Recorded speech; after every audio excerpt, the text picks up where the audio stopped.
అందరికీ నమస్కారం.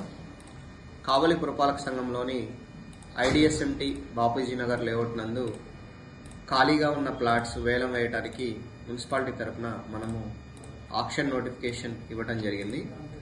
కొన్ని సాంకేతిక కారణాల వల్ల ఈ ఆక్షన్ 12వ తారీఖు వాయిదా వేయడం జరిగింది. అయితే చాలామంది ఈ ఆక్షన్లో పాల్గొనడానికి ఆసక్తి కనబరిచారు. అయితే ముఖ్యంగా కొన్ని విషయాలలో ఈ పోటీదారులందరూ కూడా సరిగ్గా అప్లికేషన్స్ అప్లోడ్ చేయకపోవడము, ఈఎండి పేమెంట్ కట్టేటప్పుడు సరైన ప్రమాణాలు పాటించకపోవడం వల్ల కొంతమంది అప్లికేషన్స్ పెండింగ్లో ఉన్నాయని మాకు ఈ కొనుగోలు పోర్టల్ నుంచి సమాచారం వచ్చింది. కాబట్టి ఎవరైతే ఐడిఎస్ఎంటీ ఆక్షన్లో పాల్గొనదలుచుకున్నారో వాళ్ళందరూ కూడా మీ యొక్క అప్లికేషన్ని మరొక్కసారి వెరిఫై చేసుకోండి. ముఖ్యంగా 3 స్టెప్పులు ఉంటాయి దీంట్లో. అందరూ కూడా ఈ విషయాన్ని గమనించాలి. మొట్టమొదటిగా ఆక్షన్లో పాల్గొనాల్సిన వాళ్ళందరూ కూడా ekonugoolu.ap.gov.in పోర్టల్ ద్వారా రిజిస్ట్రేషన్ అవ్వాలి. రిజిస్ట్రేషన్ చేసుకున్నప్పుడు వాళ్ళకి ఒక యూజర్ ఐడి, పాస్వర్డ్ అనేది క్రియేట్ చేసుకోవడం జరుగుతుంది. ఈ రిజిస్ట్రేషన్ చేసుకోవడానికి 1180 రూపాయలు వాళ్ళు ఏపీటీఎస్ వాళ్ళకి ఈ కొనుగోలు పోర్టల్ వారికి చెల్లించి ఆన్లైన్ ద్వారా రిజిస్ట్రేషన్ చేసుకోవచ్చు. ఇది ఓన్లీ రిజిస్ట్రేషన్ చేసుకోవడానికే.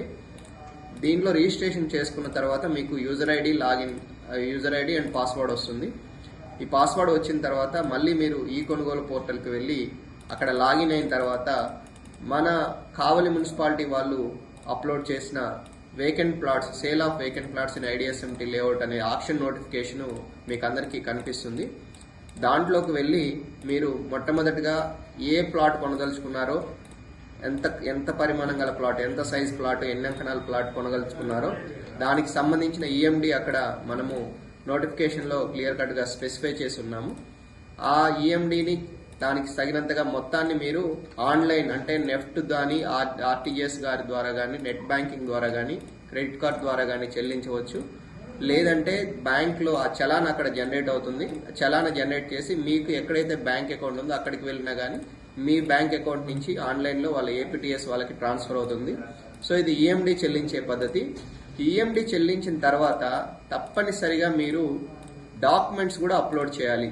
చాలామంది ఈ డాక్యుమెంట్స్ అప్లోడ్ చేయడంలో కొంతమంది సరిగ్గా చేయకపోవడం వల్ల వాళ్ళ అప్లికేషన్స్ పెండింగ్లో ఉన్నాయని మా దృష్టికి వచ్చింది. కాబట్టి డాక్యుమెంట్స్ దాంట్లో మళ్ళీ అదే పోర్టల్లోకి వెళ్ళి మీరు లాగిన్ అయ్యి యూజర్ ఐడి, పాస్వర్డ్ అయిన తర్వాత అక్కడ డాక్యుమెంట్స్ అప్లోడ్ అనే ఆప్షన్ ఉంటుంది. దాంట్లోకి వెళ్ళి మీ Aadhaar card, PAN card, bank account passbook కానీ, క్యాన్సిల్డ్ చెక్ కానీ, దీంతోపాటు అప్లికేషన్ కూడా ఉంది. అప్లికేషన్లో మీ పేరు, Aadhaar card, email ID, address, phone number ఇవన్నీ కూడా ఫిల్ చేసి ఆ అప్లికేషన్ని స్కాన్ చేసిన కాపీని డాక్యుమెంట్స్ అప్లోడ్ చేసే దగ్గర డాక్యుమెంట్స్ ట్యాబ్లో అప్లోడ్ చేయాలి. ఇది చేస్తేనే మీరు అప్లికేషన్ పరిపూర్ణంగా కంప్లీట్ అవుతుంది. దీంట్లో ఏ ఒక్కటి మిస్ అయినా కానీ మీ అప్లికేషన్ తిరస్కరించబడుతుంది. కాబట్టి అందరూ కూడా మరొక్కసారి గమనించండి, మరొక్కసారి వెరిఫై చేసుకోండి మొత్తం మీరు ఇవన్నీ కూడా ప్రక్రియ పూర్తి చేశారా లేదా. ఈ ప్రక్రియలో మీరు ఏమైనా పూర్తి చేయకుంటే మళ్ళీ మీరు మన మున్సిపల్ ఆఫీస్లో ఏర్పాటు చేసిన సహాయ కేంద్రానికి కానీ నన్ను కానీ సంప్రదించవచ్చు. కాబట్టి అందరికీ విజ్ఞప్తి చేసేది ఏంటంటే ఆసక్తి గల బిడ్డర్స్ అందరికీ కూడా మీరు ఒక్కసారి మీ అప్లికేషన్స్ అన్ని వెరిఫై చేసుకోండి.